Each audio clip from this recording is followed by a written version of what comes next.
Hello everyone, this is part 10 of What If Naruto Was a Genius Like His Father, and I hope you guys enjoy this video and to like, to subscribe, and check out the playlist, to see more comment down below. Now let's start the intro. They call me a god. They call me a god. They call me a god. Naruto flashed straight to his parents' home. He needed something to calm down, something to focus on. His mind was in a haze, with all his rational thoughts and logic buried beneath a storm of emotions he could make no sense out of. This was the first time he was feeling something like this, and his gut instinct was understandably confused. Fortunately, he had Kurama to talk some sense into him. Naruto, calm down. Take it slowly, step by step. He rumbled in a calm manner, trying to work the panic out of Naruto's system by pushing some of his yang chakra through. He could feel Naruto trying to think this through logically, as he had done with every situation before. Naruto registered Kurama's shouts, and upon hearing the annoyance in his voice, he forcefully shook his head. He took deep breaths, letting each one out slowly. It took him over 5 minutes to calm down enough so he could listen to Kurama.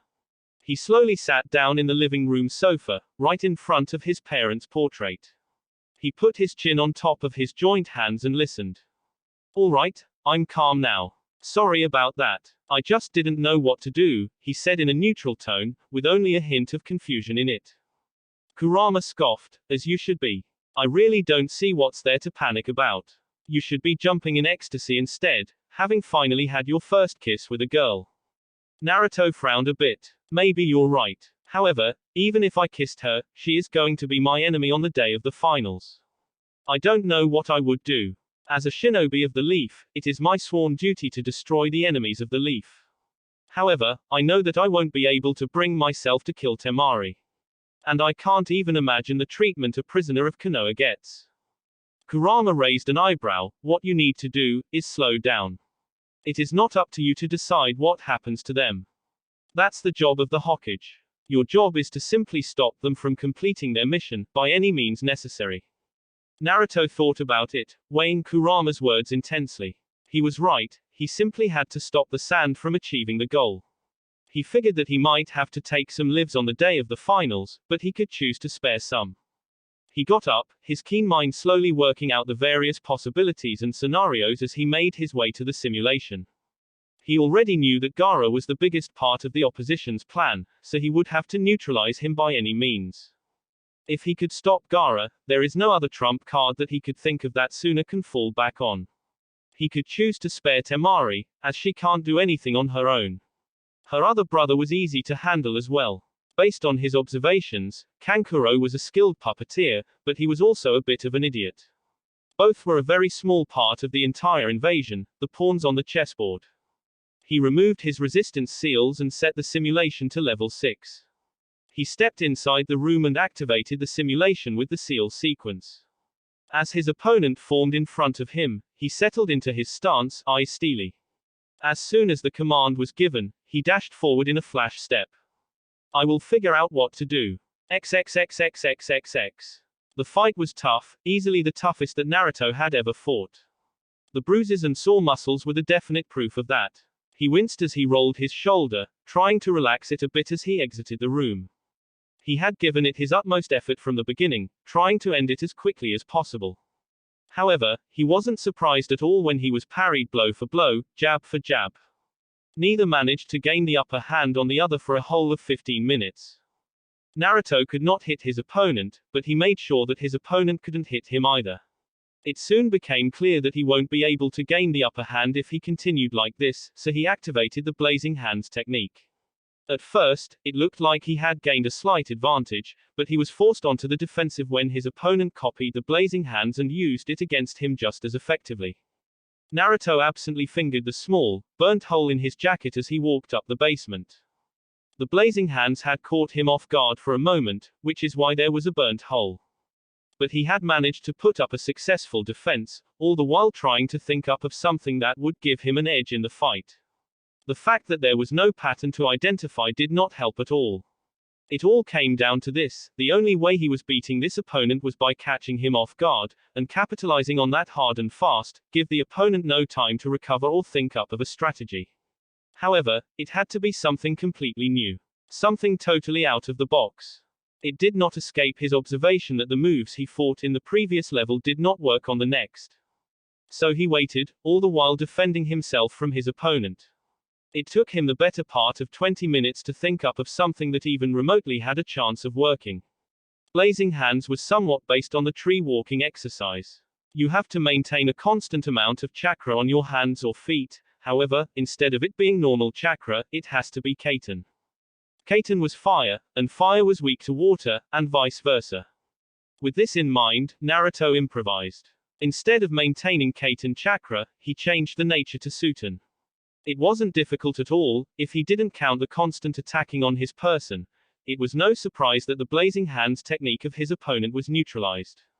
But water nature chakra had no offensive capability in taijutsu. But his goal was something else entirely. He maintained the change for only 10 seconds, after which he switched back to Kaiten. He smirked when he saw his attacks getting neutralized, the same way he neutralized them. His opponent was using Suiten to counter his blazing hands. This was the chance he was waiting for.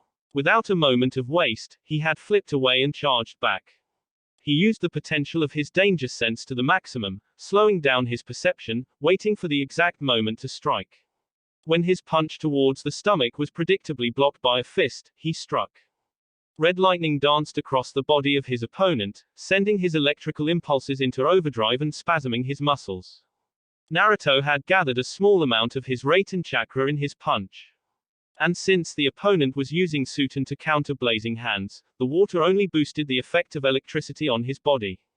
Naruto seized his chance. He would have to finish this in one move, otherwise he risked giving his opponent a chance to adapt. He backflipped, enforcing his right heel with chakra to amplify the damage. His opponent went flying in the air, and Naruto smirked when he heard the telltale sound of a bone cracking. But he didn't stop his movements. He jumped a bit and spun counterclockwise, timing his jump such that his left foot made a painful contact with the opponent's gut, sending him flying back.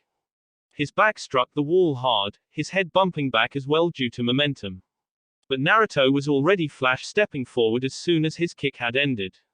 He had gathered a large amount of lightning in his fist, making tiny sparks go off in random directions. He struck his fist right in the chest where the heart is. It went right through it, emerging on the other side. The Raiten chakra burned away any blood that would have gathered on the fist, if it were a real opponent. As it wasn't, the simulation ended, signifying his victory. The sheer amount of lightning in his hand had given him a high amount of piercing power. The power to cut through almost anything.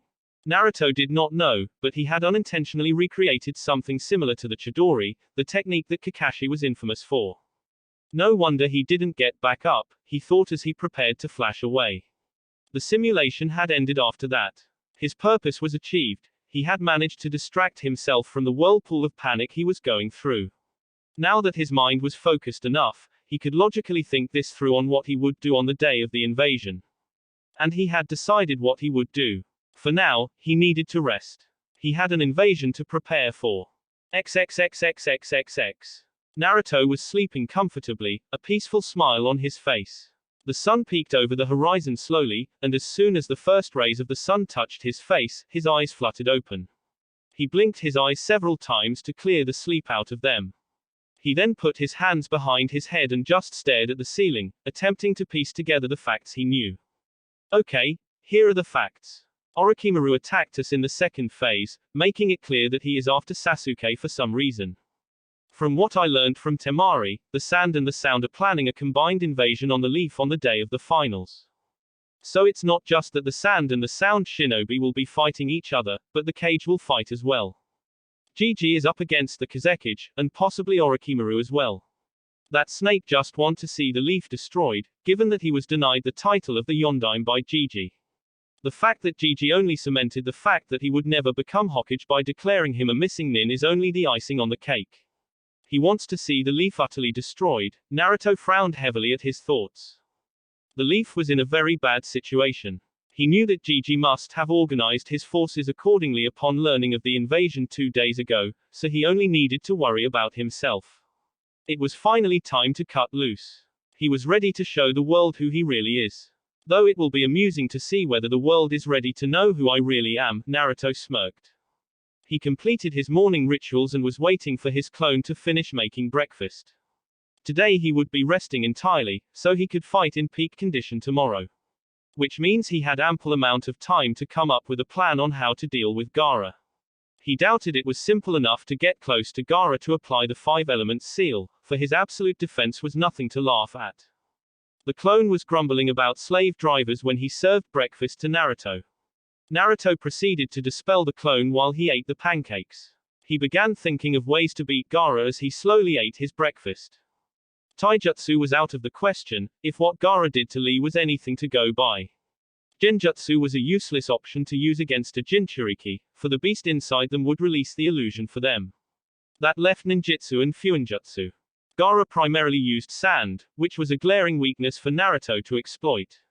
Naruto knew how well Gaara could control his sand, but he doubted he could control it well enough when it got soaked in water. Wet sand was heavy. Fire was only good to use if it was hot enough to turn the sand to glass. He could use lightning, but he preferred if it didn't come to that. He would douse Gaara in so much water he would be hard-pressed to find enough sand that he could control. Fuinjutsu was something he could use to a great effect. A chakra absorption barrier would effectively trap and drain Gaara of his chakra until he dropped unconscious. But that presented another problem. Kurama had told him that the moment Gaara falls asleep, Shukaku would seize control and get free. So he would have to deal with a Beu. Thank God for the fox summons, he thought as he washed his plates. He dried them and went back to his room. Gazing in the mirror, he saw his hair and sighed wistfully. A second later, a clone popped into existence, already knowing what to do. He picked up a blade and scissors, and set about to cutting the original's hair. Tears of regret flowed out from his eyes. Why are you cutting your hair, Prime? It is such fine hair. Naruto turned in confusion, why are you complaining? The clone scowled, I know what you want to do with your hair, and I say it's idiotic because we would look like idiots. Naruto snorted, who says you have an option? The clone grumbled as he set to cutting the hair, while Naruto remained on guard, ready to dispel the clone in case he tried to shave him bald. 15 minutes later, Naruto gazed at himself in the mirror, smiling as he saw his new hairstyle. He even had his whiskers removed, for patches of hair, with a pattern that he had, hardly looked good on anyone. He had cut his ponytail, causing his hair to fall around and making 2 jaw-length, spiky ear tails on either sides of his head. He experimentally lifted his right hand and spiked his head forwards. He smiled when the hair seemed to actually spike forwards and stay like that. People are going to get a heart attack tomorrow, he smirked. He went into the bathroom and took a quick shower. I have to prepare some backup for Gigi, for he may have to face the Kazekage and Orochimaru at the same time, he thought as he wiped himself dry. What do you have in mind? The sudden deep baritone caused him to blink once. About time you woke up. I was beginning to get worried when you didn't respond to my thinking earlier. Kurama scoffed, you're about 10,000 years too young to worry about me. Anyways, what do you have in mind? Putting on his clothes, he scoffed in return and replied, I'm only a genin. I can only prepare a few hundred shadow clones, nothing else. Kurama thought for a few moments and said, you know, you underestimate your shadow clones. Don't forget, you are a decently skilled mortal of your age. He gracefully ignored the snort from his host, and as such, shadow clones of your caliber can act as a great support for anyone. If you say so, Naruto absently replied as he dressed up as usual. He looked at his hair in the mirror, noting the way in which it formed a spiky mess on his head. He arranged it so it was spiked forward on top of his head. He wondered what to do about his ear tails. He knew that his father too had jaw-length bangs on either sides of his head. He could replicate that, but he really didn't want his hair sticking around his face if it got wet with water.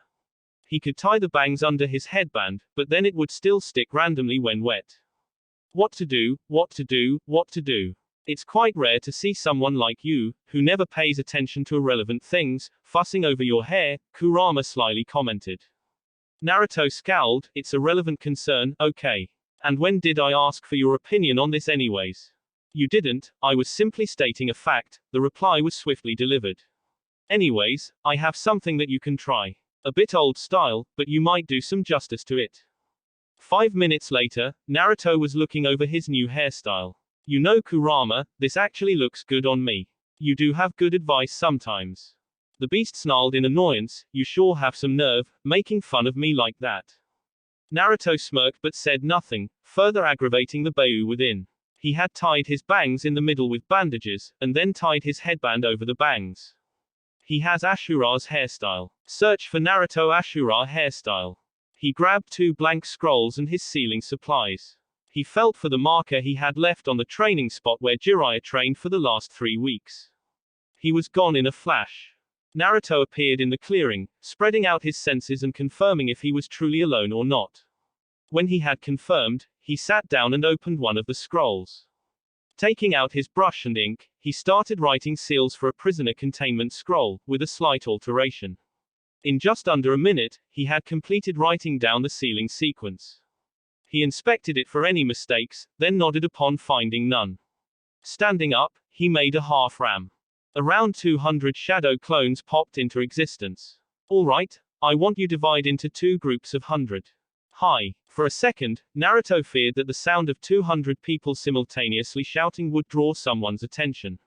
He sensed for any foreign chakra signatures, but found none. Nonetheless, he had to do this quickly. It took him just under 10 minutes, but he managed to seal one group of clones into the scroll. Normally, a prisoner scroll is made for dead people who have no chakra.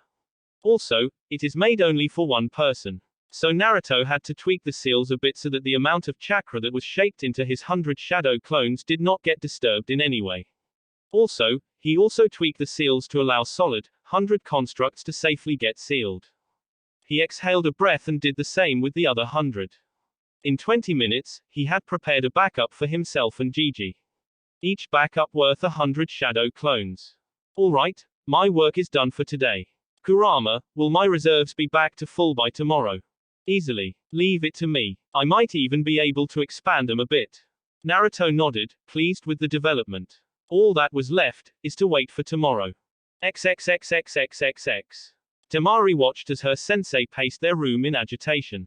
She glanced over to the other occupants of the room. Kankuro was cleaning his puppets, but kept a wary eye on their sensei, as if unnerved by his recent behavior. Gaara was just simply staring out of the window, arms crossed. No one knew what Gaara was thinking all the time, but it wasn't that hard to guess that he was bloodthirsty. All this time, there had been no one who Gaara had managed to kill, aside from the second phase of the exams. He was getting restless, and that spelled danger for all of them. Temari thought back to the events of last night and had to vehemently fight off the blush that threatened to cover her entire face in red. That was her first kiss, and it couldn't have been any better. The way they had moved against each other was just mesmerizing. But then the memories of what had happened before their kiss came up, and Temari found it easier to beat back the blush. She had planned to tell her sensei about her being ambushed, but was dumbfounded when Baki told her that they may have already been discovered. There was a loose end untied. Some Konoha shinobi had been spying on Baki's secret meeting with their ally. Baki had almost managed to finish him off, but the shinobi was rescued by someone. Someone so fast that all Baki had managed to see was a blonde blur and a blue flash. Which meant that Temari didn't need to tell him if they had already been discovered. Baki was getting worried about the next day.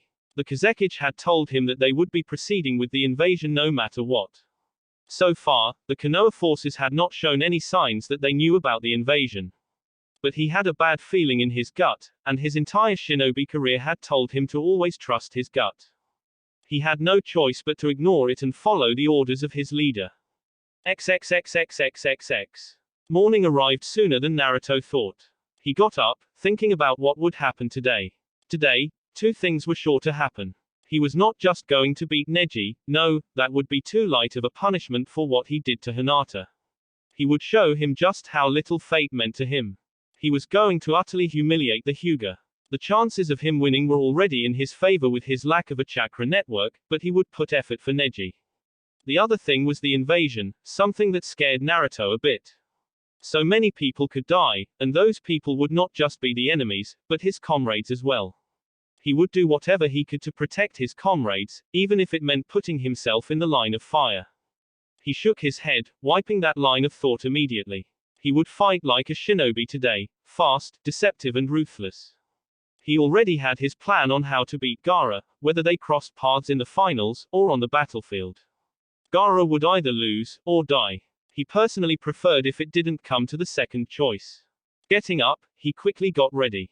He checked and double-checked his hip pouches and holster, nodding when he saw they were fully stocked with what he needed. He put the backup scrolls in the pouches as well, reminding himself to give one of them to Gigi. He tied his headband around his head and tied his hair just like yesterday. He smirked when he saw he looked almost like a mini-me of his father. Today would be marked as the reveal of the legacy of Yondaime Hokage. XXXXXXX. The village was in a buzz, looking livelier than usual, many people noted. However, there was reason to be. Today was the day of the Chunin finals. People chatted happily as they made their way to the stadium, talking about who would win and who they would place their bets on. Of course, most of the buzz was about the last Uchiha. Many people were sure that the last Uchiha would no doubt emerge as the winner of the Chunin exams. It seemed as if the name of Uchiha automatically distinguished them as the strongest. Of course, people had reason to believe that, as the last Uchiha was no other than the younger brother of Uchiha Itachi, the greatest prodigy to come out of the Uchiha clan. So, there was a lot of hope placed on youngest Uchiha to perform well. Many other people were rooting for the Hyuga genius, Hyuga Neji. The boy was hailed as the prodigy of the Hyuga clan, and there was no doubt as to how powerful the clan was. A prodigy of a powerful clan such as the Hyuga would no doubt be another favorable contender for the title of the winner of the Chunin exams. Naruto smirked as he made his way to the stadium, ensuring he was out of everyone's sight. It was important for him to not be seen by anyone. He wanted his entrance to be one worthy enough for the son of the Yondaime. As he made his way to the stadium, he paid close attention to what the people were saying. Most of them seemed damn sure of Sasuke's victory, while the others were in the favor of the Hyuga. Others were not even mentioned, which suited him just fine. The more he was ignored, more potent would be the guilt. He wanted the people of Konoha to know just who they were tormenting all this while.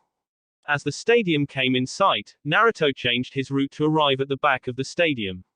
Looking up, he saw the back wall of the stadium looming in front of him. There are still over 5 minutes before the announcements begin, he mused. He sat down to wait, and while he waited, he thought back to what Neji had said during the prelims. Flashback. Naruto watched in horror as Neji stood over the down form of Hinata, who was twitching in pain. No one can defy fate, Hinata-sama. Fate deemed you to be weak, that is why you lost to me. Flashback end. Naruto frowned as he thought back to those words. The amount of scorn Neji held for his sister was unreal. He whispered, "Why do you believe in fate so much, Neji? Just what happened to you to believe in bullshit such as that?" He was shook out of his thoughts when his keen ears picked up an announcement, "All final contestants please get down in the arena." Naruto took a deep breath and stood up. This is it, he told himself. Looking up, he saw that the top of the wall was about 10 meters above the branch of the tree he was standing on. He made a clone, who charged his legs with chakra and jumped, easily vaulting over the wall. XXXXXXX. Shikamaru looked as lazy as usual, but he closely observed his opponents. His opponent, the girl from Sand, looked every bit confident of her victory. But there was a small hint of apprehension in her eyes, which darted around the arena anxiously. He didn't bother looking at Shino. The guy was as stoic as a stone, and never gave anything away. The glasses and high collar of his jacket only made it difficult to read him. The puppeteer from Sand was just like his sister, but unlike her, there was no anxiousness radiating from him. The last guy from Sand was the one that bothered Shikamaru the most. The redhead was dangerous, no doubt about that. Although his expression was stoic, it was betrayed by the sheer amount of bloodlust he could feel from the guy. He still remembered what happened to Lee in the prelims. Gaara had not hesitated one bit to kill him with his sand. He was a seasoned killer, one that Shikamaru doubted anyone wanted to cross. From the minute twitches that he could see, Shikamaru deduced that he was eager to get on with the fighting. He looked over to Neji, who was Naruto's opponent. Regarded as the rookie of the year of his batch, Neji was a proclaimed genius of the Hyuga, who were known for the deadly and unique taijutsu. While a formidable opponent, Shikamaru doubted he would win against Naruto. He knew that Naruto was powerful, but he had the feeling that Naruto had yet to show what he was fully capable of. Speaking of, he looked around, trying to find his blonde friend. Him and Sasuke, both of them were absent from the lineup, as well as the audience stands. If they didn't arrive right now. Troublesome, he muttered. The proctor, a different one from the prelims, was standing in front of their lineup. A lazy one, from what he could see. Ladies and gentlemen, welcome to the Chunin exam finals. I am Shiranui Genma, the proctor of this stage. The matches will be as follows: Uzumaki Naruto vs Hyuga Neji, Uchiha Sasuke vs Sabaku no Gaara, Aburame Shino vs Sabaku no Kankuro and Sabaku no Temari vs Nara Shikamaru. Turning his attention to the lineup, Genma continued, the rules are the same as preliminaries, however, whether you win or lose doesn't matter. Your promotion will be decided on the basis of your skill, your strategy and execution. Stands. Sakura looked worried as she tried to spot her two teammates. Ino, who was sitting next to her, said, "Where do you think are your teammates, Sakura?" While she still believed Sasuke would win the finals, she had gained a healthy amount of respect for the blonde Uzumaki, ever since she suffered the humiliating defeat at his hands. The ease at which he handled her told her how pathetic she really was. Also, it was evident just how much he was holding back from absolutely thrashing her. Sakura shook her head worryingly. "I don't know. Where are you, Sasuke-kun, Naruto?" A sound coming from above the finalists caught hers, as well as every person's attention. Arena. The proctor was just about to speak some more when a sound above them caused everyone, including the audience and the cage, to look up. In a puff of smoke, a small object fell right in front of the assembled genin. It was revealed to be a kunai, but not just any kunai. A three-pronged kunai. There was a collective gasp among the audience when they recognized what it was. Genma had wide eyes as he stared at the kunai, being reminded of the only person in the entire nations who used to wield these. Before he could think anything else, a person appeared in a blue flash. A pin-drop silence washed over the entire stadium as everyone got a good look at the person. Cage box. Hiruzen stared in awe as the person was revealed to be just who he thought it would be. And Kami, he looked just like his father. Minato, you would be proud of who he's become. Beside him, Orochimaru was seething. His fists were hidden from view, so that no one could see that they were clenched tightly. Uzumaki Naruto, it is not possible for anyone to master that jutsu in just a month, which means you knew it well before, and you knowingly held back against me. Very bold. But then he smirked, if you weren't the Jinchuriki of the Kyuubi, I would have marked you instead of Sasuke-kun. To have that jutsu in my arsenal, I would have been unstoppable. Stands. Everyone's eyes were at the point of bulging out when they saw the kunai used by the beloved Yondaime being thrown in the arena. Everyone had gasped collectively, and had jumped up on reflex when the person who had likely thrown the kunai had appeared. It couldn't be. It just couldn't be, were the thoughts of everyone. They were filled with disbelief, trying to deny what was right in front of their eyes. But no matter how much they wanted to, it was simply undeniable. Spiky blonde hair, which was no longer tied in a ponytail, but in a style that was painfully reminding him of a similar blonde. Two jaw-length spiky bangs, although tied beneath the headband and the bangs themselves tied around the middle, there was no mistaking just who the blonde Uzumaki resembled so much. He was almost a literal copy of Namikaze Minato, with only his hairstyle distinguishing from the famous Hokage. The Yondaime couldn't return from the dead, which left only one conclusion.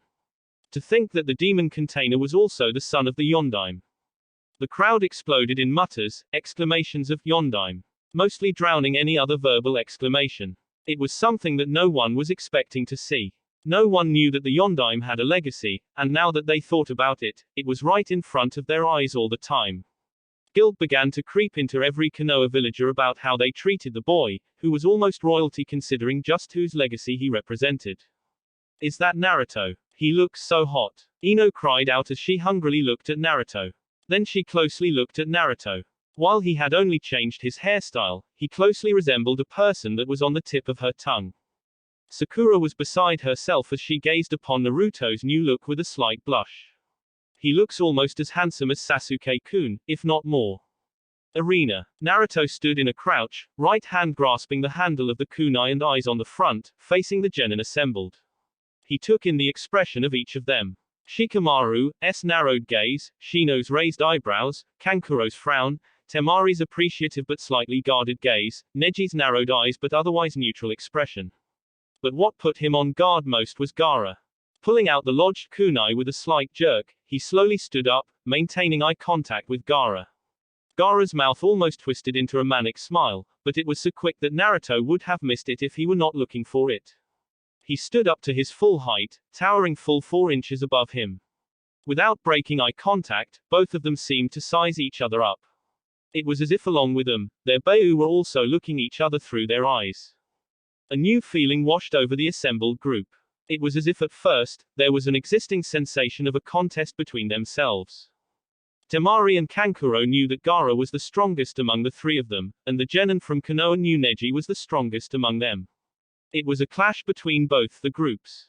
But with Naruto's arrival, it seemed that the purpose of the clash went utterly void, for here was a genin whose aura seemed to say that he already knew he was the strongest among them. The feeling was unsettling. Uzumaki, Gaara whispered, though it perfectly conveyed his bloodlust. Naruto did not change his expression, prompting Gaara to continue, "Mother cries for your blood." Naruto merely lifted an eyebrow and said, "She's going to have to wait." He then proceeded to stand next to Shikamaru, who turned an annoyed expression to him, "You're a troublesome guy, have I ever told you that?" Naruto smirked but said nothing. Genma gazed at Naruto for a moment more, before turning his gaze and calling out, "Just to be clear, I'll say it one more time. The same rules apply as last time. Opponents continue to fight until one is either knocked out or unable to continue. I also reserve the right to stop the match when I see fit. With that said, the contestants of the first match will step forward. The others will proceed to the contestant stands to wait for their matches." Shikamaru patted Naruto on his shoulders and walked off to sit with the rest of the rookies. When the field cleared, it was just Neji, Naruto and Genma, who stood between the 2 fighters as the 2 sized each other up. "You should give up, Uzumaki. Fate has already decreed me to be the winner today." Neji broke the silence, informing Naruto as if what he said was fact, nothing more. Naruto smirked both at the squeals from the female audience and what he was about to say at him and replied, "Your eyes are said to be great, yet they can't even see that fate is not the proctor of this match, Genma-san is." Neji's eyes hardened. "Everything in life is set by fate, as is your defeat. But I can see you do not understand fate." Slipping into his stance, he continued, "Allow me to explain by demonstrating it to you."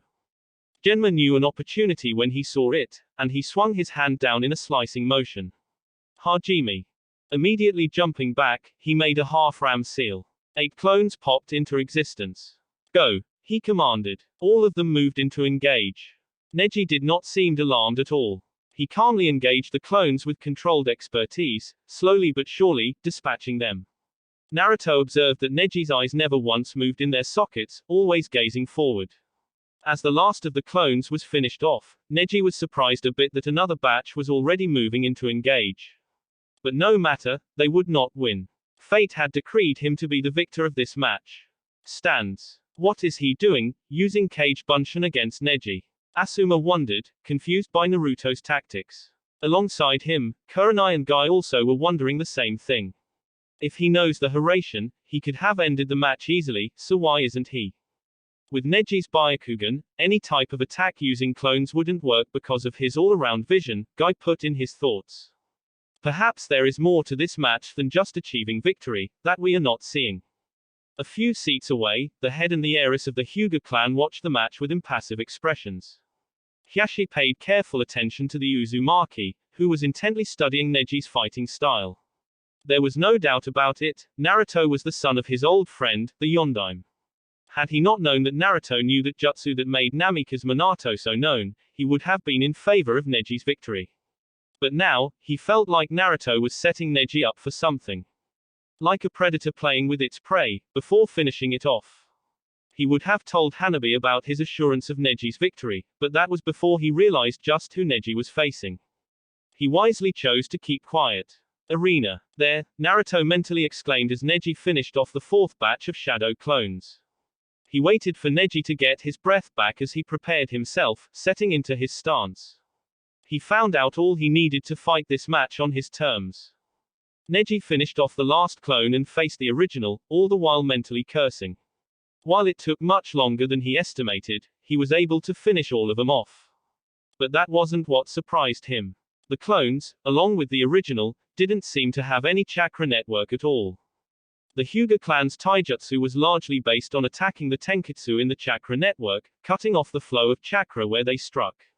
However, the revelation that Naruto did not have a chakra network almost made his taijutsu null and void. It was almost like he was fighting blind.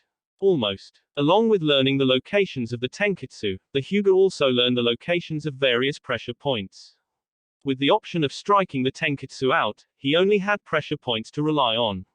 While not as many as the number of the tenketsu, there were enough for him to strike. He turned to the original, watching him settle into a strange stance. He settled into his, knowing that Uzumaki Naruto had given him yet another reason, along with being the son of the Yondaime, to believe that he was a very dangerous opponent. I presume you know that I am not a normal opponent by now, Naruto called out. Neji narrowed his eyes and deactivated them. Indeed you are not.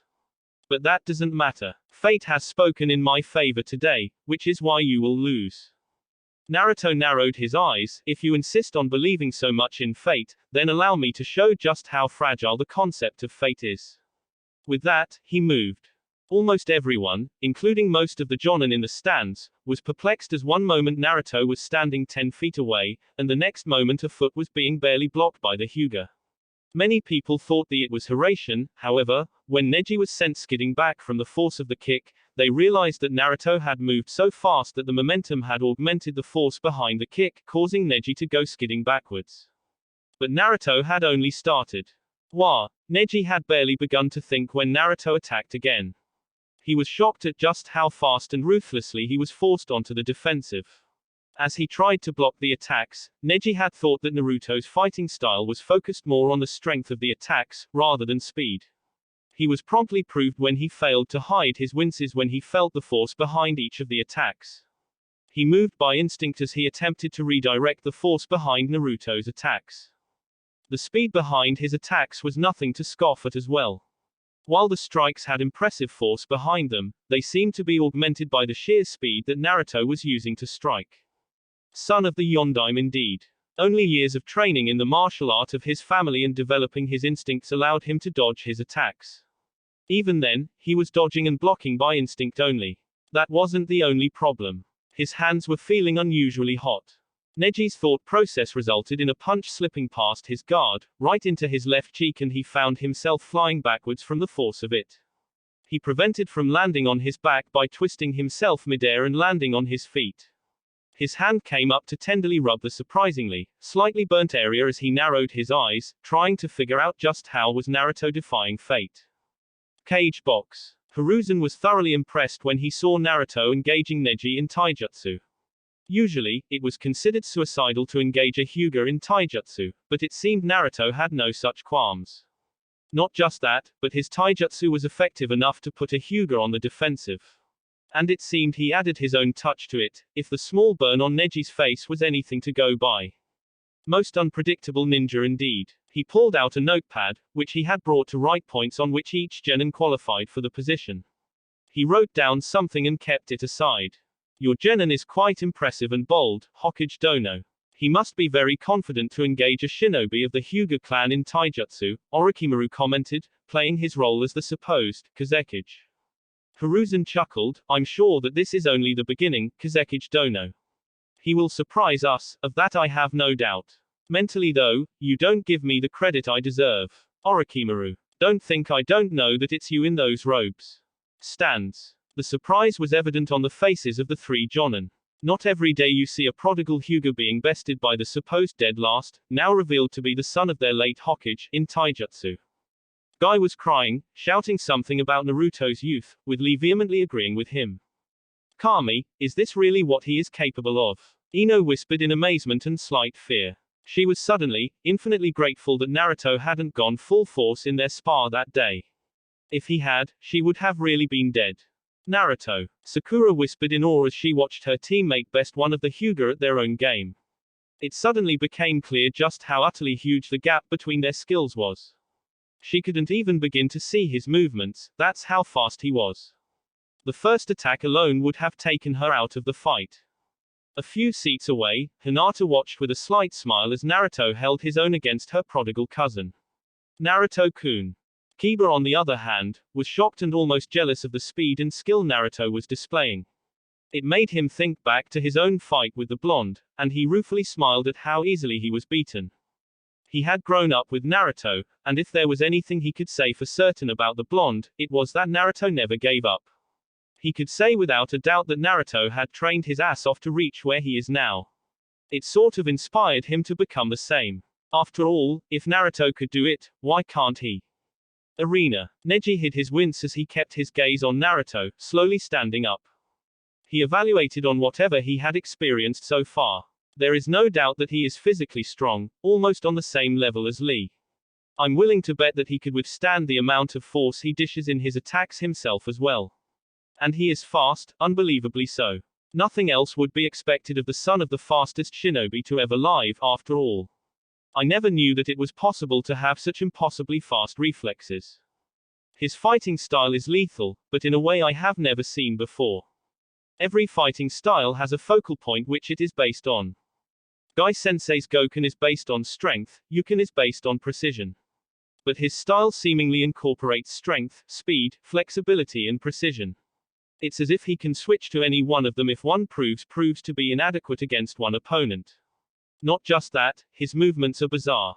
He seems to have mastered the way to perfectly switch from one set of movements to another, without hesitation. His hands also feel as if they are on fire, burning any area of contact.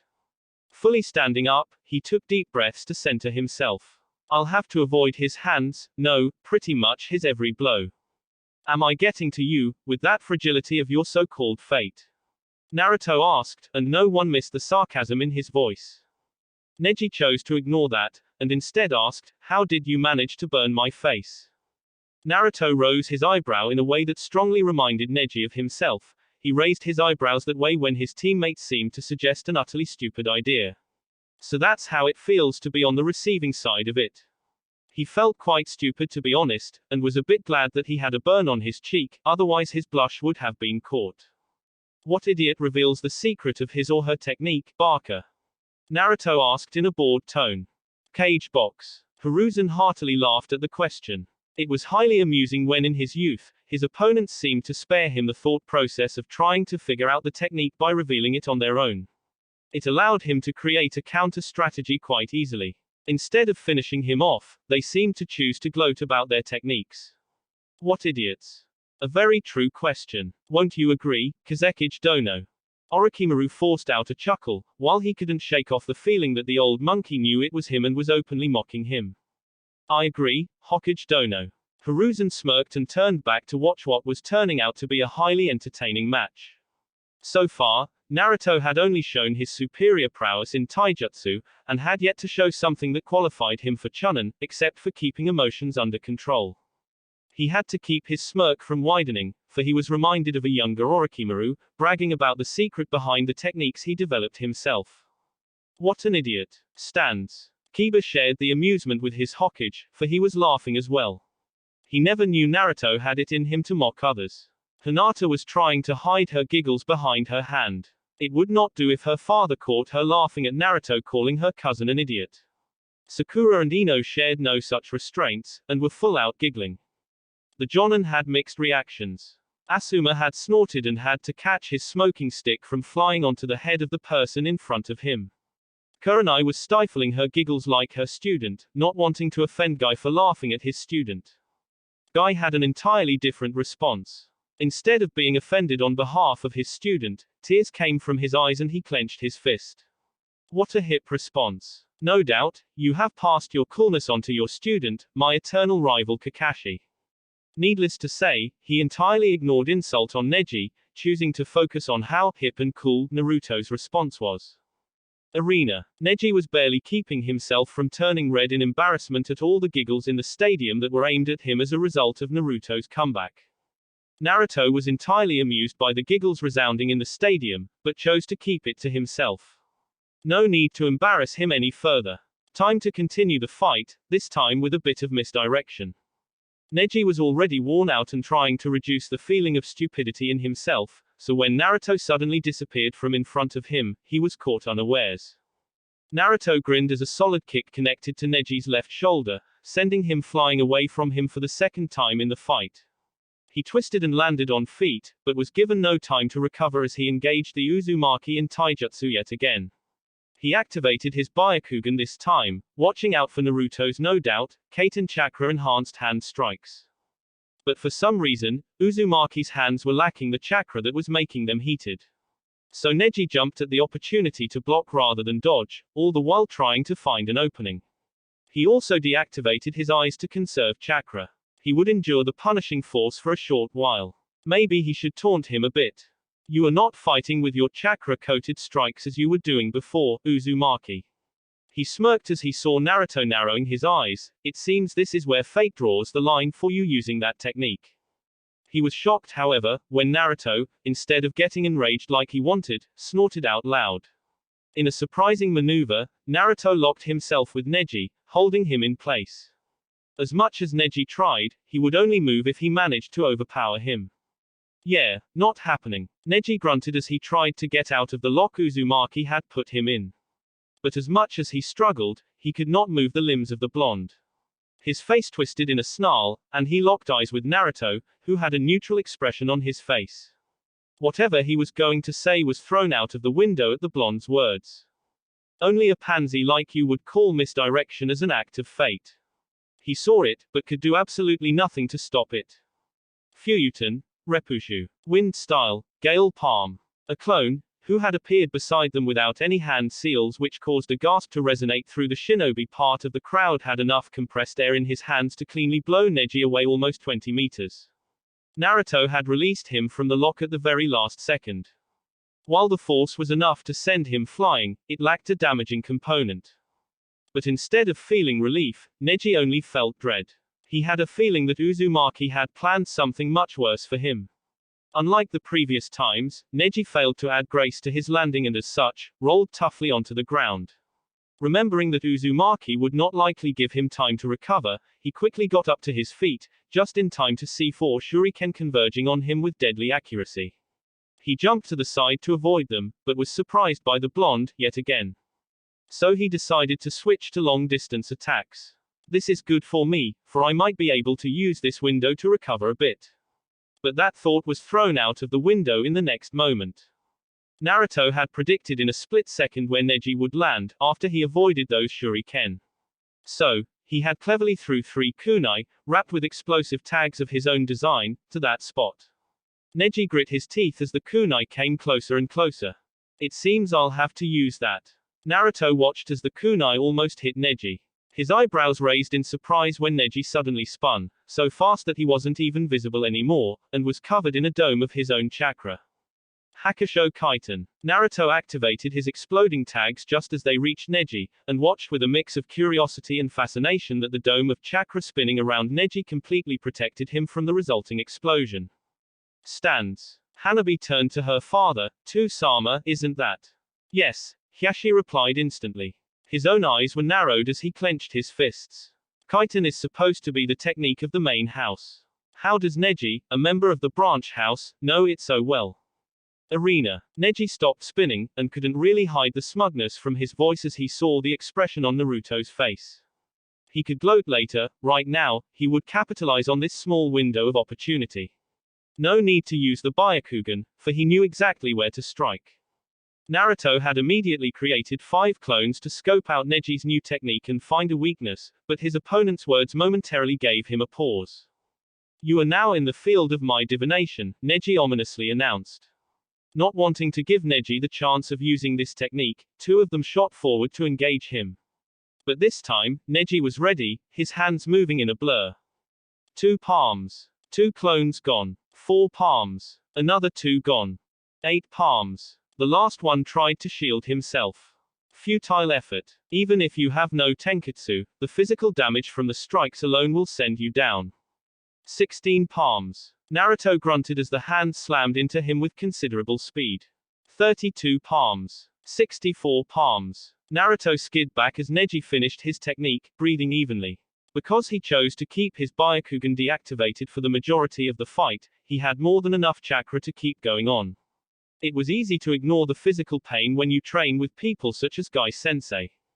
Naruto had blood dripping from his mouth. He went down on one knee, drawing gasps from the crowd. This was the first time he had taken any damage in this fight, and it was enough to send him on one knee. Looking at Neji, he asked in obvious pain, "I assume you were going for physical damage, if you couldn't find my tenketsu, weren't you?"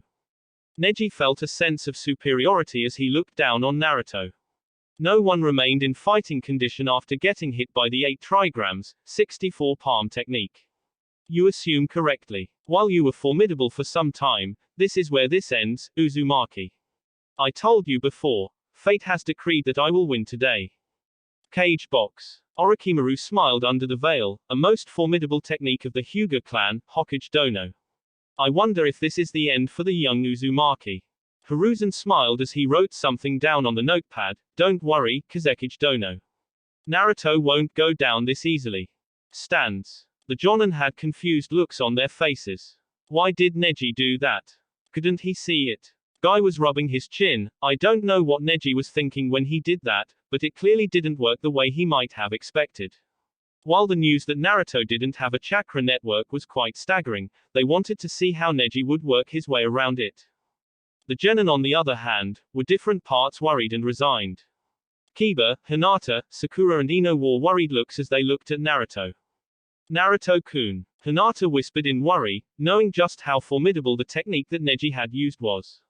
Even if Neji didn't have tenketsu to strike, the muscles that were struck would suffer considerable damage. What a technique, Ino whispered in awe as she looked at the kneeling form of Naruto. Naruto had completely dominated the fight from the beginning, but Neji had seemingly turned the tables with just one move. Get up, Naruto. Sakura was chanting in her mind, restraining from saying it out loud. Tenten, on the other hand, just shook her head as if she already knew this was going to happen. While you were good, Naruto, there is no way you can recover from this. Arena. Naruto, despite being in pain, chuckled. Neji rose an eyebrow. What's so funny? Naruto looked up with mirth swimming in his eyes, and I told you, fate is very fragile. And he burst into smoke.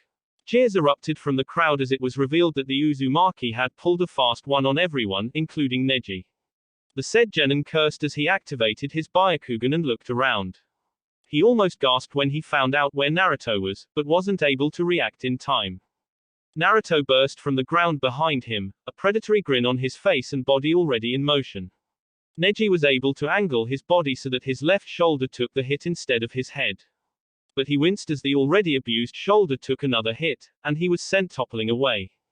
Naruto brushed off some of the dirt as Neji let out a small groan of pain and frustration, standing up.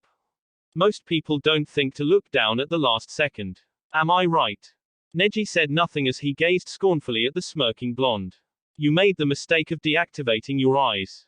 If you hadn't, you might have noticed that I substituted with my clone at the last second. Your mistake also allowed me to hide without worry under the ground. Pretty good for misdirection and deception, don't you think? Neji grit his teeth. Even if you had substituted with your clone, a shadow clone gets dispelled after one hit. Naruto made a sound of mock realization. Oh, that. I reinforced it with chakra. It's really not that difficult. He then smirked in a way that sent shivers down Neji's spine. I've somewhat heard about your defensive technique. The ultimate defense of the Hyuga, isn't it? Neji said nothing, which was more than enough for an answer. Holding up 4 shuriken, he challenged, let's test that so-called ultimate defense, shall we? Cage box. Your genin is very ingenious, Hokage Dono. Hiruzen nodded, pride coursing through him at how well Naruto was handling himself. So far, Naruto had demonstrated skills that were already above the qualification level of Chunin. He wondered just how Naruto planned to break the ultimate defense of the Hyuga clan. Stands. Kiba, Ino and Sakura had shouted in glee when Naruto had popped, the real Naruto kicking Neji away. Hinata had quietly cheered for Naruto, while Tenten was in a state of disbelief. While even Lee couldn't get up after Neji's technique, it was a whole another thing to avoid it successfully altogether. Arena. The shuriken whizzed towards Neji, who jumped to the side to avoid them, opting to conserve chakra. He was stupefied, however, when he spotted a giant ball of fire making its way towards him, fast. Having no time to jump again, he was forced to resort to his defense. Kaiten. Neji reached his maximum rotation speed just as the fireball reached him.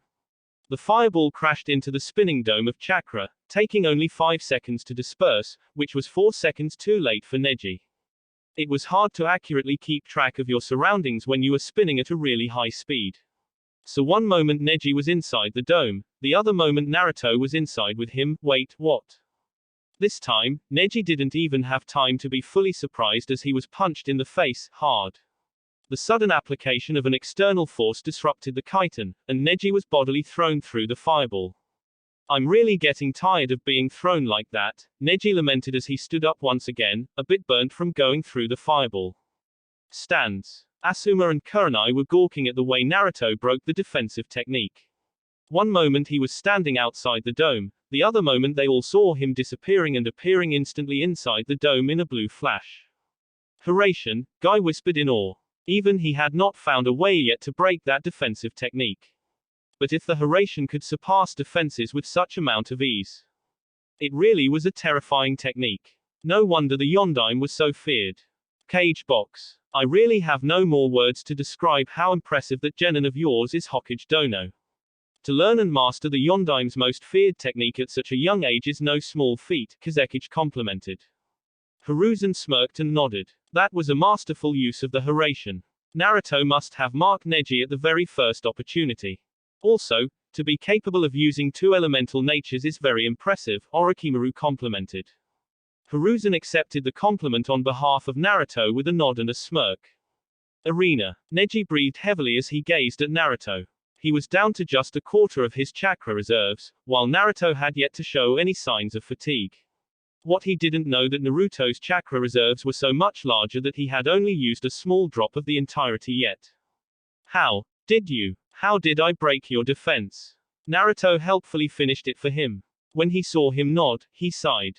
While I did say before that only idiots reveal their technique, it's no big secret as to the way I appeared inside with you. Reaching behind him, he pulled out his Hiraishin kunai, dangling it in his index finger. I'm sure you know what this is. He looked around, discreetly seeing that he had captured the attention of the entire audience. This is a kunai that was once used by my father, Namikaze Minato.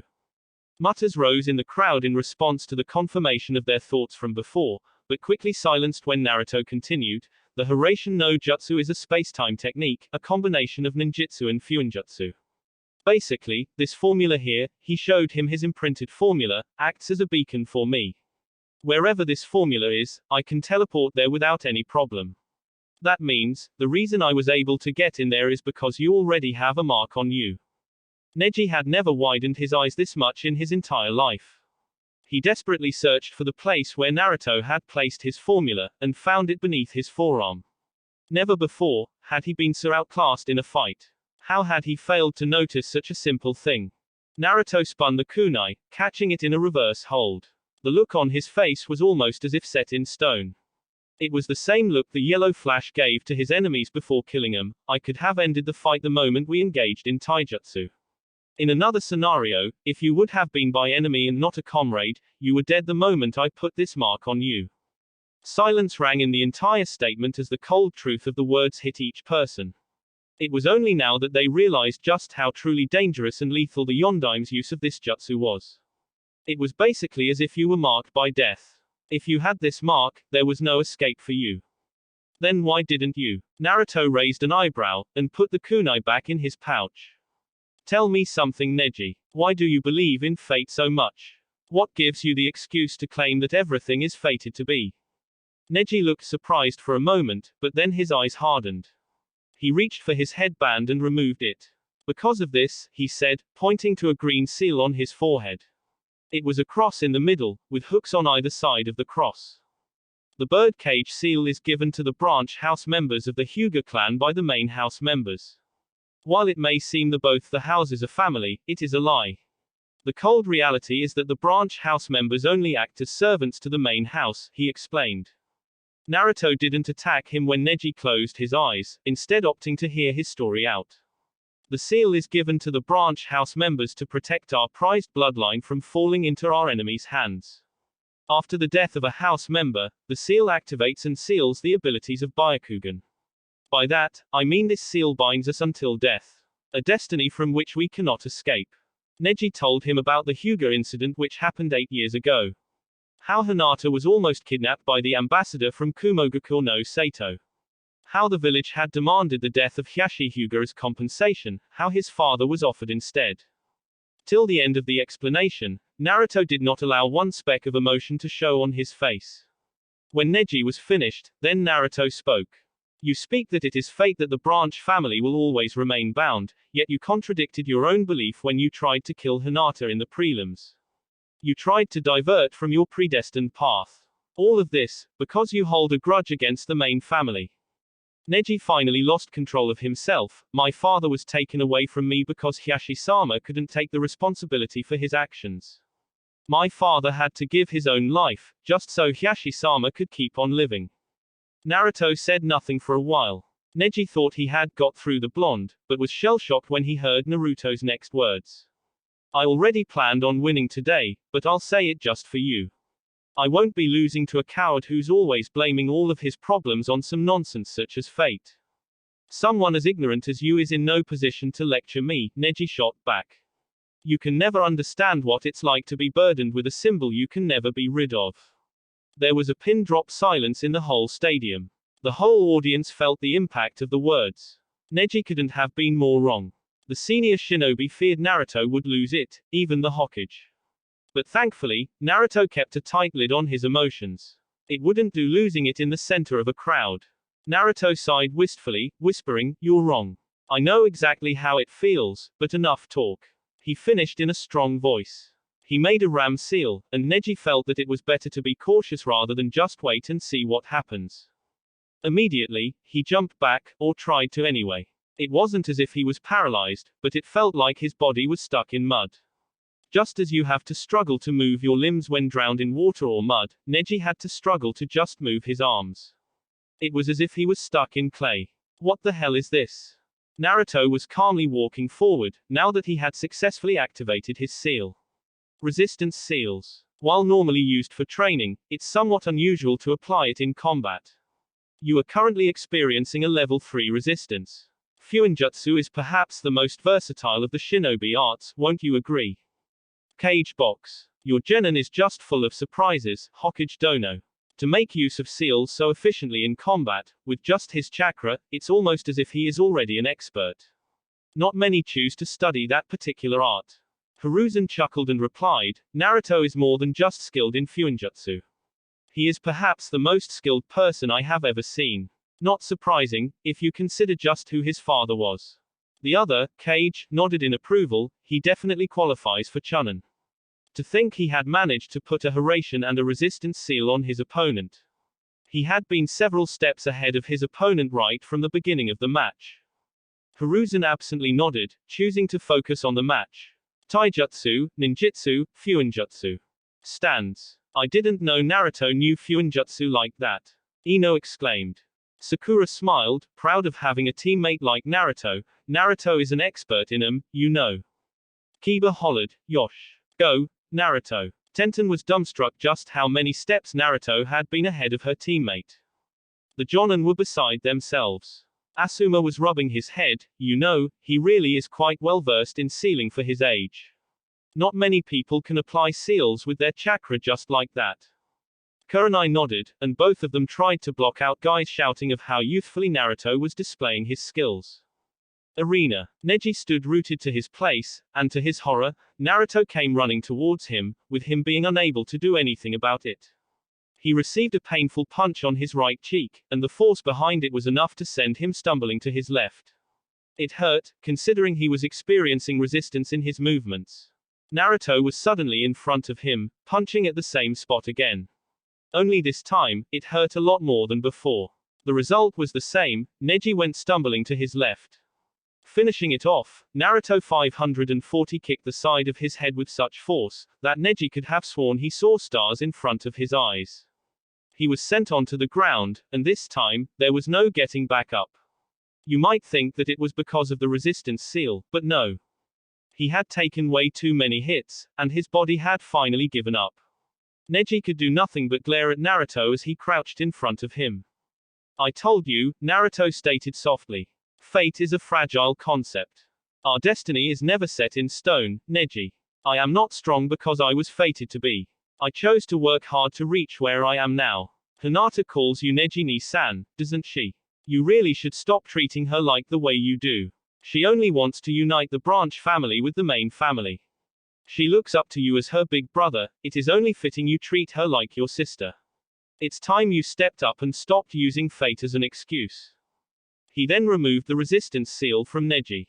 He stood up and started walking away, letting the medics carry the injured Hyuga away. He smiled as he heard a soft, maybe you're right. Perhaps there was some hope, after all. Genma declared loudly, the winner is, Uzumaki Naruto. The entire stadium burst into a tremendous applause. Everyone was clapping as hard as they could, even going so far as to stand and start chanting, Namikaze. Namikaze. Namikaze. The chant resonated around in the entire stadium, and within seconds, the entire stadium was chanting it as well. Naruto, for his part, smiled softly. The sight of everyone cheering for him, even if it was a name that he really didn't use, brought a lump to his throat. He was finally acknowledged by everyone. Bowing to the crowd, he turned away and headed to the genin stands. He received many good-natured pats on the back, and shook almost everyone's hands on the way.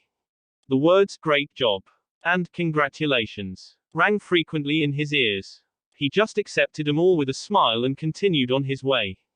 When he reached the stands, he took in the reactions. First there was Temari. She was gazing at him with a small smile, and nodded at him, mouthing, good match. Despite what had occurred between them 2 nights ago, they could respect each other as competitors. He nodded back in acknowledgement.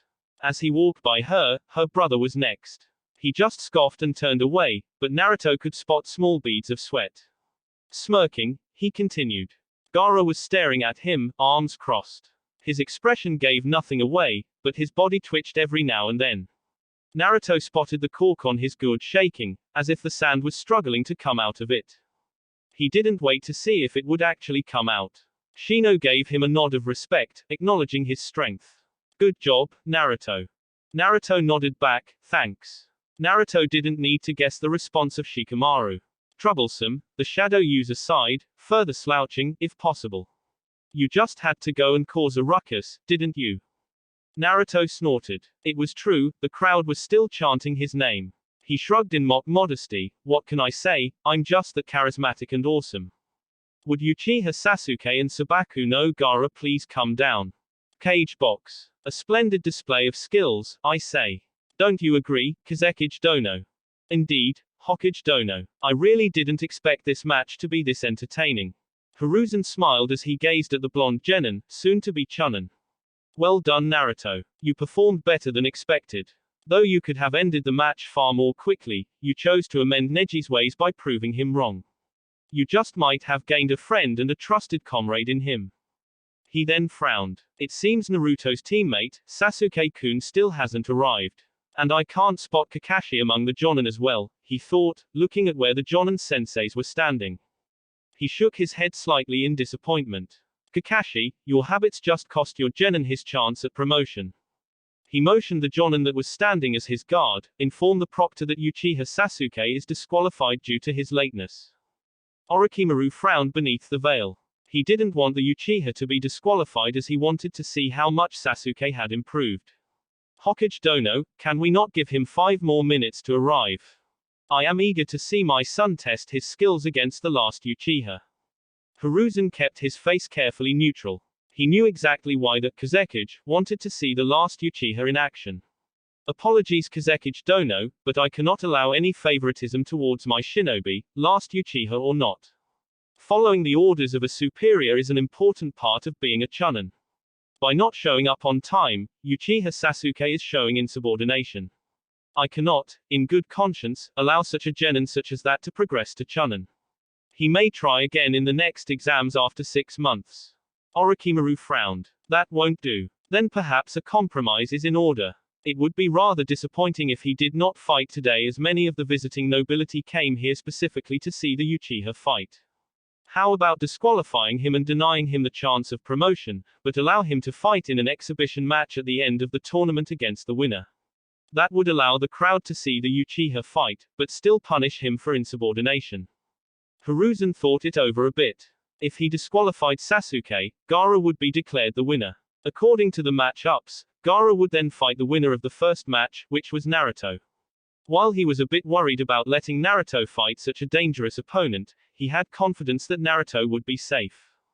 Nodding, he said, "That is an acceptable arrangement, Kazekage Dono." Stands. Ino was gaping at the piece of news that was revealed to the whole of Konoha and people from beyond.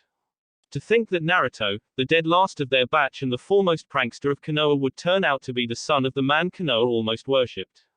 I never knew, she whispered. She could not believe she missed such a big fact. She was supposed to be from a clan that were masters of the mind, yet she couldn't not see such obvious resemblance. She ought to be ashamed of herself. If not for the age, Naruto and Namikaze Minato could be clones of each other. Blonde hair of almost identical shade, azure eyes that were unique to them, it could not be more obvious than that.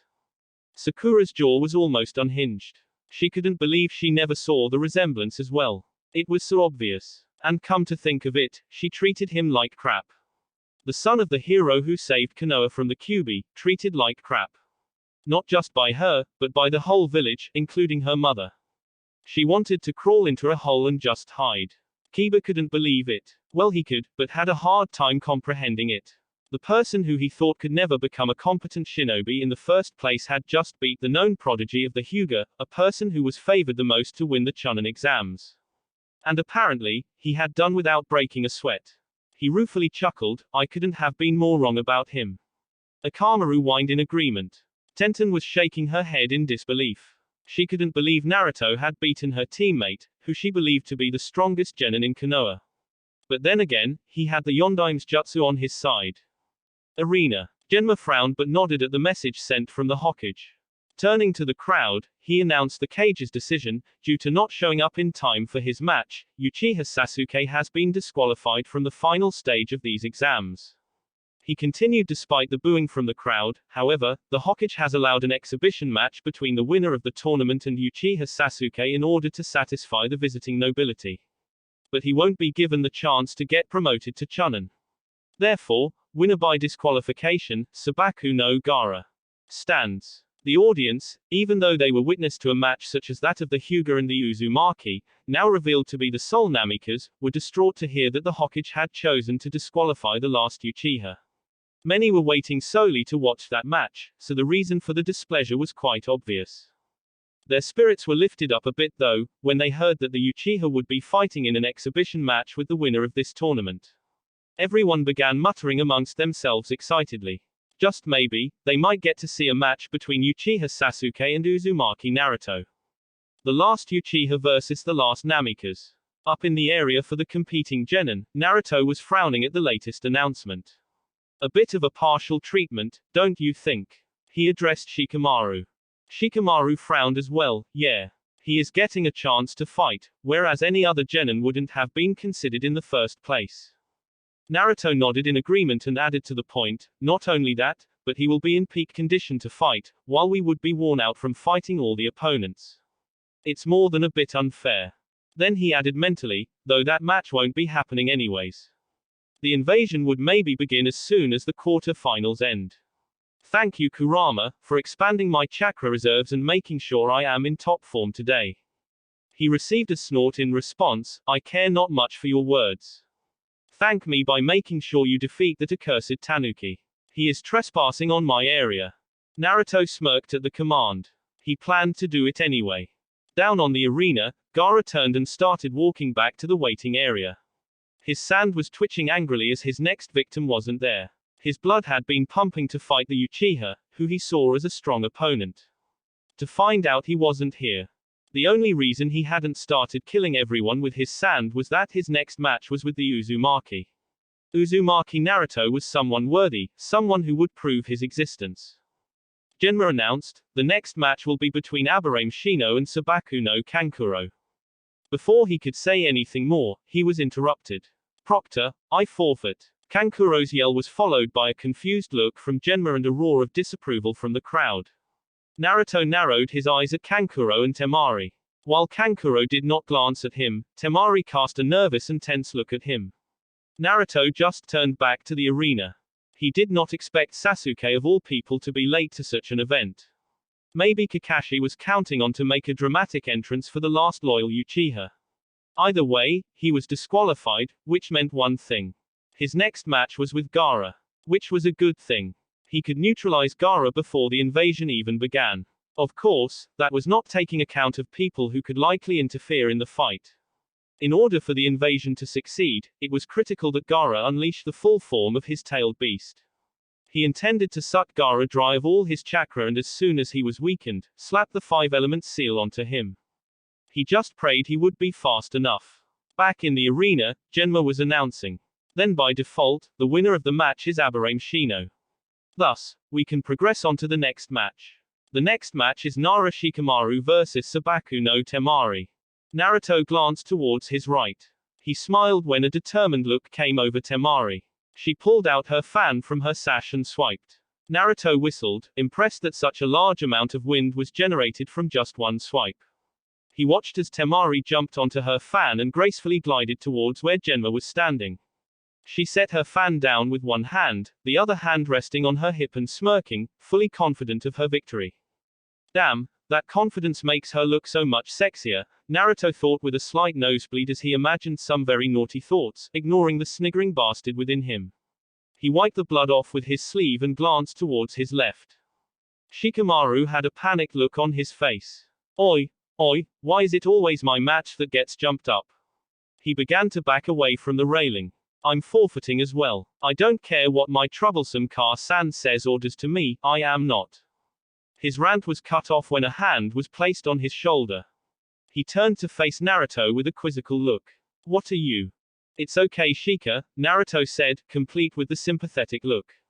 Shikamaru gave him a suspicious look, so Naruto did his best not to smile. But there's just one problem. If possible, Shikamaru narrowed his eyes even further. What? You can't forfeit. The next moment, he was standing right in front of a smirking Proctor and Temari. He blinked once, trying to figure what the hell just happened and how did he get down here. He turned around, and saw the complete look of innocence on Naruto's face. He gave a look of bloody murder at the blonde he called his friend.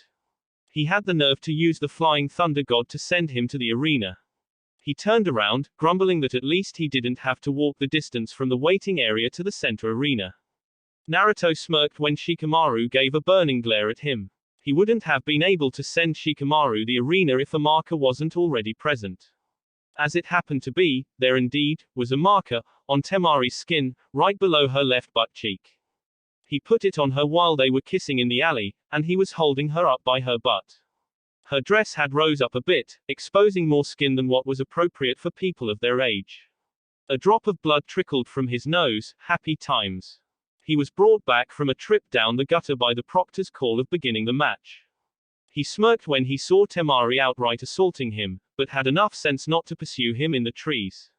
He smirked as he saw the match progress, with Shikamaru passing time so as to lengthen the limit of his shadow. While Temari was certainly clever enough to engage from long distance, she failed to see that Shikamaru was obviously leading her into a specific position. Sorry Temari, but you weren't in the winning position in the first place. You aren't ready to beat an opponent of Shikamaru's caliber, yet. Naruto's guess about what Shikamaru was trying to do was proved right. While in the beginning of the match, it may have seemed that Shikamaru was randomly throwing kunai at her and missing. But Naruto knew that Shika didn't do anything without a purpose. When people are shown various, random pieces, they are confused and fail to see the bigger picture they make. The match dragged on for almost an hour, but at the end of the hour, Temari was caught in the grasp of Shikamaru's shadow. While it had seemed the kunai were just thrown around randomly, each of them had acted as a sort of platform for the shadow to jump from. Temari was too late to spot it, and finally got caught. On the arena, Temari was frozen. She couldn't believe that she was caught like this. Damn it. I was too late to see it. I should have finished him early with a large-scale jutsu. Instead I got caught playing his game. Stands. All the high-ranking shinobi were amazed and impressed. The level of planning, the number of steps he had thought ahead, this was another shining example of Chunin material. The exams this year were showcasing some real talent. Shikamaru played to his strengths, using his extreme talent for strategies to set a trap for his opponent. A trap that was clever enough not to be noticed by his opponent until it was too late. While he had not dispatched his opponent like Naruto, the skill shown was enough to tell that the lazy Nara was worthy of promotion. Naruto had owned his fight from the start. Even though everyone was smart enough not to engage a Hyuga in taijutsu, Naruto knew he was better than Neji. Even when he was confronted with Neji's defensive technique, he proved his smarts as he found a way around it. Overall, both the matches had shown that the genin from Konoha this year were worthy of being promoted. Arena. Temari felt the unnerving feeling of not being in control of her own body as it stiffly shuffled forward. It was very awkward to walk with movements not your own. As the gap closed down between them to a mere 5 feet, they locked gazes. Shikamaru's gaze was level, his eyes giving nothing away. Temari's gaze was full of defiance and fierce anger. She was glaring at him with her jade eyes so hard that Shikamaru briefly wondered if he would catch on fire. H raised his hand in the air, his shadow bind on Temari ensuring that she did the same. She quivered, trying as hard as she could to fight it. She refused to admit defeat to this lazy excuse of a shinobi. I give up. I don't have any chakra left. His lazy voice carried over clearly, and whatever the audience was going to say died in their throat. What was the general reaction all around? Stands. Asuma was shaking his head. That kid has never been motivated for anything ever since I met him. The audience slowly started clapping throughout the stadium. People could appreciate a good battle of minds, even if it wasn't as flashy or as big as they wanted it to be. Arena. Genma just snorted and announced, winner, Sabaku no Temari. Shikamaru released his hold on Temari, who only just managed to catch herself. She stared at the retreating back of the genin, and managed to stutter out. "Why?" Shikamaru turned around and answered, shrugging in a way that really made him look like a guy who doesn't want to be bothered for anything. It makes no sense to succumb to chakra exhaustion just for this when I might need my energy later. He turned to go to the audience stands. As he had lost, he won't be fighting any future matches, so there was no reason for him to go back to the waiting area. As he approached the place where he had spotted Chuji before his fight, he was slightly surprised to see almost all the rookies and Jonin senseis present, talking to Naruto. The blonde was chuckling at one of Lee's no doubt, highly youthful statements. Everyone was trying to talk to him, and Naruto was answering all their questions with a patient smile. The guy had become an instant celebrity. He spotted Shikamaru walking up and turned away from the group, choosing to grin in the shadow user's face. Shikamaru gave him a look that froze his 2 teammates in place, while Sakura just gave a confused look to Naruto. Asuma and Kurenai were smirking, while Lee and Guy looked as if they would burst with the youthfulness any moment. Naruto waved a hand in his direction, grin not falling from his face for even a moment. Go on, you look like you want to say something. Shikamaru didn't bother wasting more energy to reply and merely sighed exhaustedly, dropping his glare. He dropped down between Ino and Chuji. Ino's attention immediately switched from Naruto to him, causing him to mutter something about tiresome blondes. Chuji, the sweet guy that he was, merely offered a potato chip with a smile. Shikamaru smiled back at his longtime friend and took a few, the crunching sound they made almost soothing to him. Arena. Genma looked over to the Hokage, giving a questioning look. The Hokage shook his head and waved him to continue with the matches. Genma nodded and turned to the audience. The quarter-final matches are over. We will now proceed to the semi-finals. First semi-final match will be Sabaku no Gaara versus Uzumaki Naruto.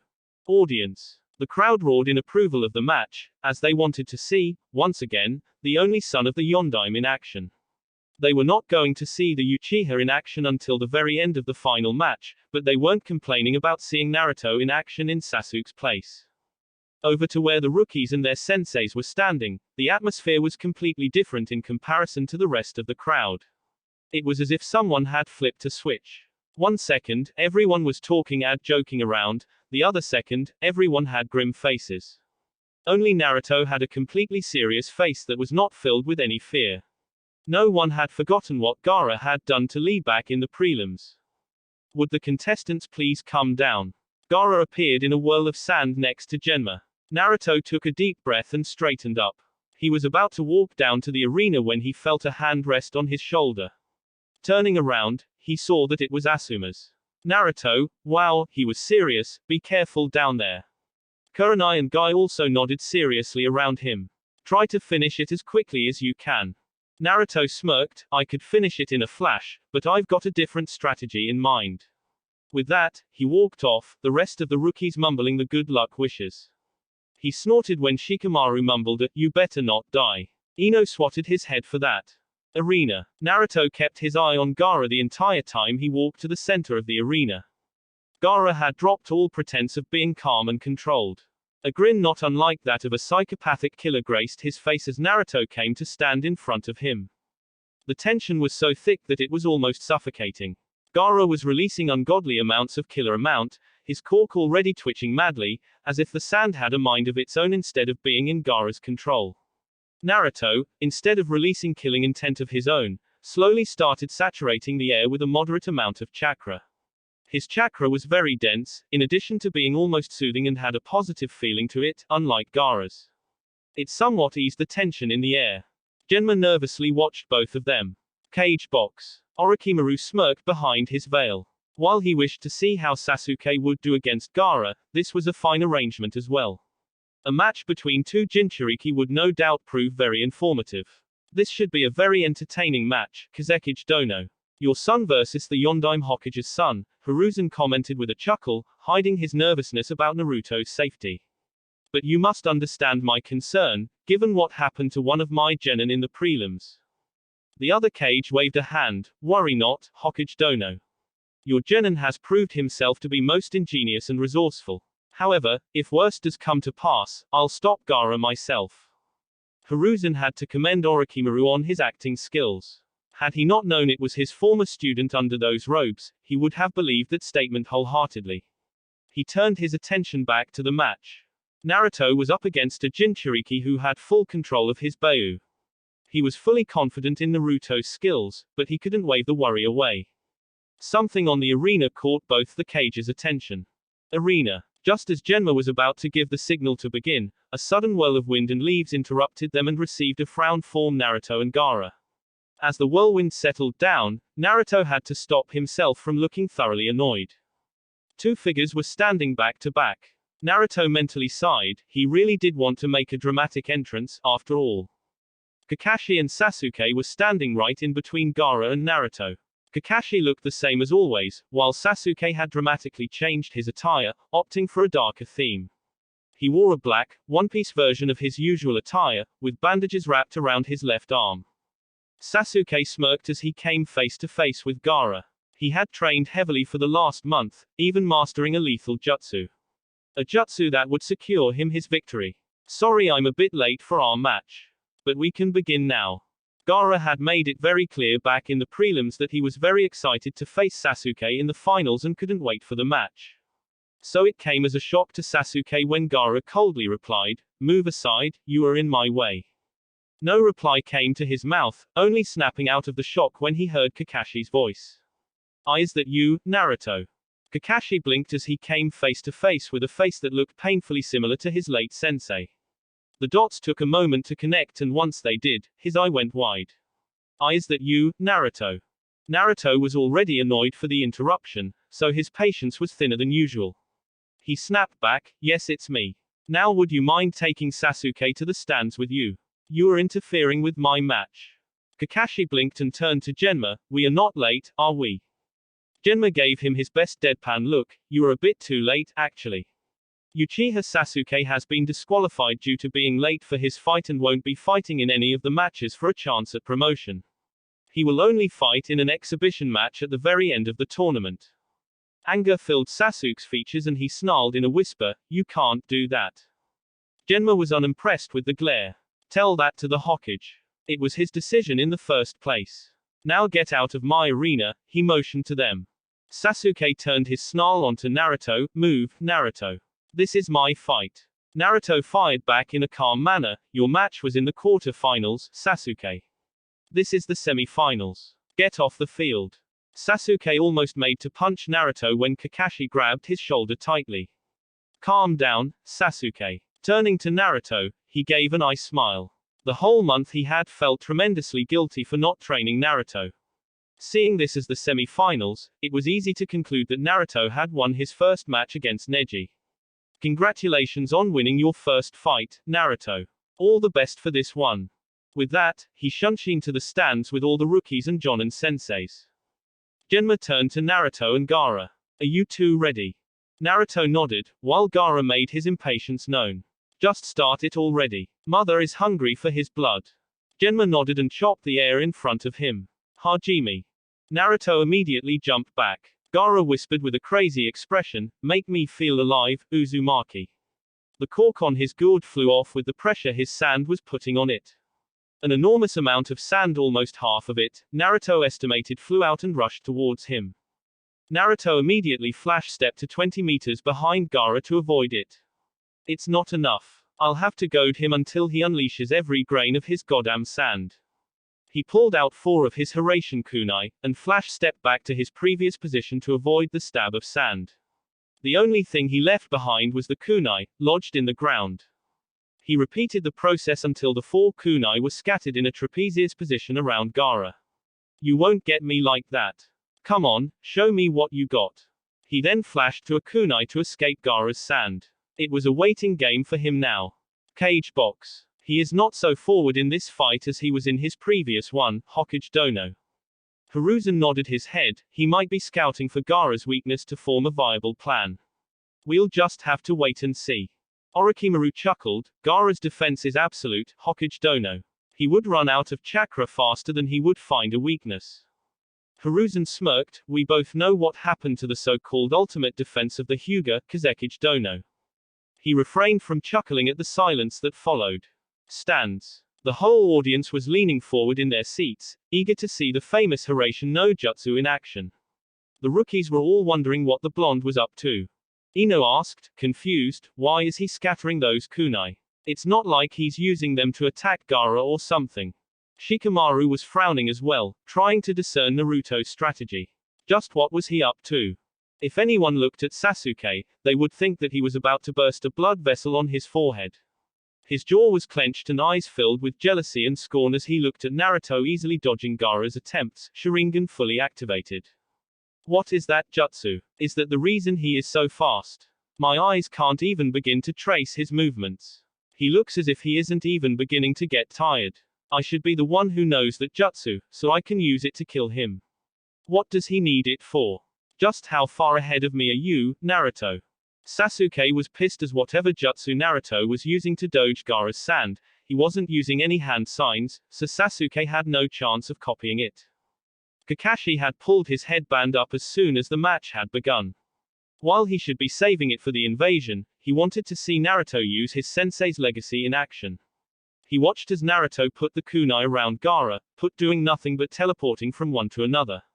His eyes narrowed as pieces of a similar tactic came to his mind, but could not piece it together. By his side, Asuma spoke up in a grave tone, Gaara will get mad if Naruto keeps doing this. Getting that kid mad is the last thing he needs to do. Kakashi absently spoke up, eyes keenly observing the match, on second thought, that might be exactly what he might be trying to do. The 3 other Jonin whipped to stare at him with wide, disbelieving eyes.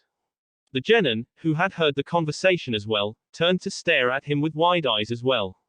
But unlike the Jonin, there was a bit of fear and horror in their eyes. Is he mad or what? Ino almost shrieked. But Kakashi was not worried at all. From what he had seen of Naruto up until now, Naruto resembled his father more than his mother. And if Naruto was even half like his father was, he had no reason to worry. Arena. He could see it, Gaara was beginning to show signs of irritation at his repeated escape attempts. He had started to flash step around as well, not wanting to give Gaara a pattern to follow his kunai. If he thought Naruto was only using the kunai to escape his grasp, he just might uproot and throw them away. Gaara was gritting his teeth as Uzumaki yet again escaped his grasp. More sand flew from his gourd as he tried cover a larger area with it, cutting Naruto's chances of escape. Why are you escaping, Uzumaki? Face me. Now's my chance. Flash stepping to a more cleared part of the arena, he called out. Gaara. Gaara narrowed his eyes, his sand momentarily pausing in its pursuit of Naruto. What is it, Uzumaki? Are you afraid to face me?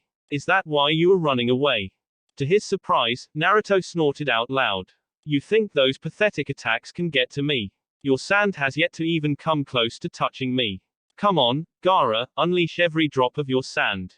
His words had the intended effect on Gaara. More sand flew out of his gourd, and he uncrossed his arms. His face split into a truly frightening grin. Naruto internally smirked. Just one more push should do it. Naruto spread his arms out. In your own words, make me feel alive. The last part was whispered with a challenging grin. That finally did it for Gaara.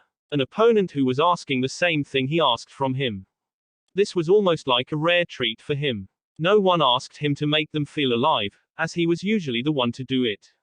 With deadly intent, he whispered, "Fine, Uzumaki." He commanded all of his sand to come out of the gourd, which was truly a huge amount. It could cover almost one entire half of the arena in ankle-deep sand. He shouted as he spread his own hands, almost laughing. Let's make each other feel alive. Cage box. Hiruzen was intently observing the match, trying to make out Naruto's plan. Naruto was mad if he wanted to fight Gaara at full power, but there was a glint in Naruto's eyes that told him that this was part of a plan. Orochimaru was barely refraining from laughing in joy. He couldn't have asked for a more entertaining match. He doubted that even Sasuke could have given such entertainment to him. He secretly signaled for his people to be ready. The time for the invasion to start was drawing to a close. Stands. Every rookie and Jonin sensei watched in horror as Naruto asked Gaara to come at him with full power. He had basically just signed his death warrant, many thought. Sakura almost shrieked, "What is that idiot doing?" Guy nodded grimly, "I have to agree with your student, Kakashi. Fighting that genin at full power seems to be an extremely bad idea." Kakashi gave no reply as worry began creeping in him. He could only hope Naruto had a plan to deal with that amount of sand. Sasuke intently watched with his Sharingan active, ready to spot any hand signs that Naruto might weave. He would take any opportunity to copy Naruto's jutsu. Not once did concern rang for his teammate potentially facing his death. Arena. The crowd gasped at seeing the huge amount of sand rotating behind Gaara in form of a vortex. Gaara was grinning in a way that would have sent many shinobi running in the opposite direction, but not Naruto. Naruto was prepared for this. Take this, Uzumaki. The vortex rushed towards with the force of a sandstorm. Naruto narrowed his eyes and gathered his chakra. He jumped almost impossibly high, clean above the rushing vortex, two Hiraishin kunai in hand. He threw one of them 20 meters behind Gaara, completing the pattern he was going for. Gaara was so deep into his bloodlust that he failed to take notice of the kunai arranged around him in a pentagon. The other one went 20 meters ahead of the kunai he just threw. As he predicted, the vortex changed direction and headed right for him, when he was still in the jump. He thought he might have heard someone shouting his name, but he could have imagined it. Just as the vortex was about to hit him, he flashed to the last kunai he threw, momentarily entering safe zone. Stands. Sakura could no longer hold her concern for her teammate. Everyone watched in horror as the vortex almost swallowed, at which point Sakura shouted, "Naruto." She practically melted in relief when Naruto disappeared, reappearing at the kunai he just threw. Looking back, she saw that everyone unconsciously relaxed from the tension. Kakashi didn't know that he was holding his breath until he released it. He had not seen such dangerous maneuvers in a long time. He was used to seeing his sensei do it like that, but Naruto on the other hand. It was strangely nostalgic, almost like seeing his sensei in action. Arena. Naruto appeared at the kunai in a crouch, expression serious and eyes set on the sand vortex. Gaara turned around and wasted no time in sending the vortex towards Naruto very gleefully, but this time, he split it in 4, so that it would converge on Naruto from 4 different directions. Naruto only needed 2 hand seals to make this work. He had already saturated the air with his chakra before, so his chances of success were high. Tiger Bird. Suten, Mizu Tatsumaki no Jutsu. Water Style. Water Tornado Technique. Naruto converted the entire amount of chakra he had saturated the air with into water chakra. A giant spinning vortex made of water of his own seemed to suddenly come into existence around him. The 4 smaller vortexes of sand crashed into the vortex from 4 different sides. Naruto was rotating his water vortex at such a high speed that the sand that crashed into it was dispersed almost instantly upon contact, becoming wet and heavy. Cage box. It is very surprising to see that he has a water affinity as well. One strong enough to draw water from thin air. Wasn't the Nadaime known for the same feat? Orochimaru asked in genuine surprise. Not every day he met ninja, let alone a genin, who could perform feat like some of the Kage. Hiruzen nodded, a relieved smile appearing on his face. He did have a plan after all, he mused. Stands. The crowd was cheering Naruto on. They thought that Naruto would escape using the Hiraishin, or worse, get crushed. But then, a tornado of water came into existence around him from seemingly nowhere. It protected Naruto from the sand perfectly. The Jonin were once again wide-eyed, including Kakashi. Kurenai shook her head, he drew water from the air around him, most water users can't do even half of what he just did. Guy and Lee were shouting.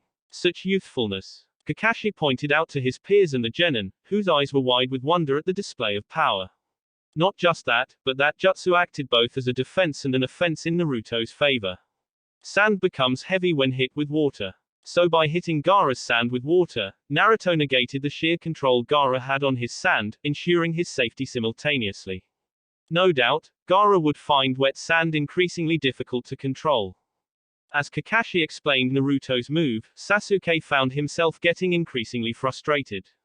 Why was Naruto so powerful in comparison to him? Was he hiding this much all along? Exclamation mark. He had to painfully admit, Naruto had dealt with Gaara much more efficiently than he would have. He had nothing but taijutsu, speed, and the jutsu Kakashi had taught him to deal with Gaara, which really wasn't much compared to what Naruto had.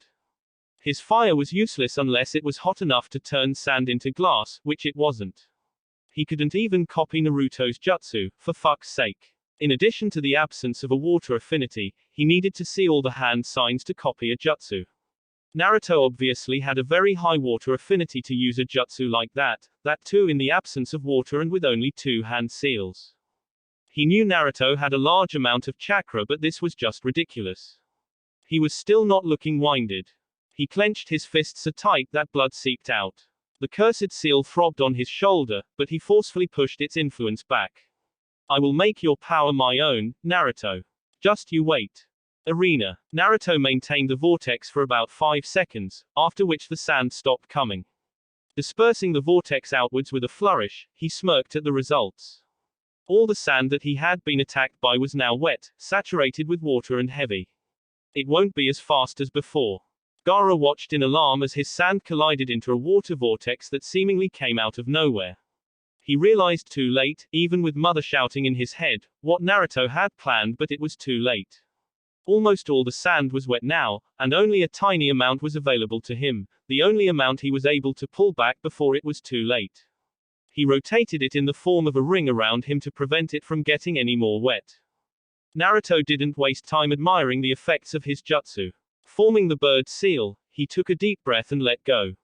Suten, Mizurapa. Water style. Violent water wave. A jet of water was expelled from his mouth, heading towards Gaara with great force. Gaara looked stunned as the sand automatically formed as a barrier in front of him, taking the brunt of the water. Gaara hadn't felt this helpless in a long time. Uzumaki had a counter for his sand, which was a major part of how he fought. He could make his own sand, but that took him some time, which he didn't have. He would have to do it nonetheless. He molded a huge amount of his own chakra, sand particles slowly forming in front of him. He couldn't help but let his excitement grow a little. It was hard to remember just when he had let loose like this the last time. Naruto smirked as the last of the sand fell in front of Gaara, wet and unusable. He had taken into account that a sand user such as Gaara would be able to form his own sand even if he negated it, which was exactly what Gaara was trying to do now. Oh no, you don't. Or Snake Dragon Ram. The kunai finally would come into play. Gaara's choice of standing in one place would cost him dearly. Cage box. Very clever of him to have negated Gaara's sand, Hokage Dono. I can't help but feel that Naruto-kun is well above the level of a Chunin, don't you think? Hiruzen smiled in pride as Naruto used the element of water to completely turn the tables on Gaara. He couldn't help but be reminded of Tobirama-sensei. He was pretty much the same. His mastery of water was so unrivaled that he used to turn the battle in his favor in a place where there was no water. Considering that Naruto now had a Jinchuriki on the ropes without resorting to his own Beiyu chakra, he was starting to feel the same. Naruto was well above the level of a Chunin. He doubted any Jonin could have turned the tides like Naruto did. Stands. Holy shit. Did you see that? Ino shrieked, pointing at Naruto as if she couldn't believe it. Shikamaru slowly nodded, still trying to make sense of how Naruto did what he just did. He took away Gaara's greatest advantage. Sakura was smiling with happiness. At first she had doubted Naruto could beat Gaara, but Naruto had shown that he could find a way around the impossible. Arena. Gaara was still concentrating on forming his sand when a light green shield rose up around him. He whipped his head from side to side, trying to figure out how it came into existence without him noticing. Then he felt it. He knew he was draining his chakra forming his sand, but the chakra drain was much larger than he usually felt. He then noticed the light green barrier was slowly turning into a darker shade. He looked down to his feet, noticing that he was standing in the center of a complex ceiling array shaped like a pentagon. His eyes widened in realization. This was a chakra-absorbing barrier. Naruto was smirking as he held up the ram seal. Uzumaki Fuinjutsu, Kasei Shoheiki Uzumaki Sealing Arts, Parasitic Barrier, was a success. This pentagonal barrier was designed by the Uzumaki clan to suck the chakra right out of their enemies. The best thing about this barrier was that the users only need to spend an initial amount of chakra to simply build the barrier, not maintain. The barrier maintained itself and grew stronger by sucking the chakra of the people trapped inside. This barrier was designed to be used by 5 people. But Naruto's dad had written in his notes that he was able to use this barrier all by himself with the help of his special kunai. The formula on the kunai acted as a sort of dimensional rift. Instead of sending himself through that rift, Minato sent his chakra to all the 5 points, thus successfully setting up the barrier. For Naruto, this was no problem at all. His chakra control was excellent and on a level that he could split his chakra and send it in different direction, through a dimensional slipstream, without any problem. And he had more than enough chakra to spare. Gaara tried to use whatever sand he had built up, which was only a small amount, to break the barrier. Naruto called out, "It's fruitless, Gaara. This barrier will take more than just physical attacks to break." Cage box. Incredible, simply incredible, Orochimaru breathed out in amazement. To be able to use Fuinjutsu like this, in conjunction to the Hiraishin, it was a testament to Naruto's genius and the incredible amount of power and skill that he had. Hiruzen was in the same state of awe, though he was able to keep it to himself. Minato was the only one who was capable of using barriers like this. For Naruto to replicate this feat, it spoke volumes of his mastery of the art. "You have a true gem in your forces, Hokage Dono," Orochimaru complimented. Though he was silently lamenting why he could not mark Naruto.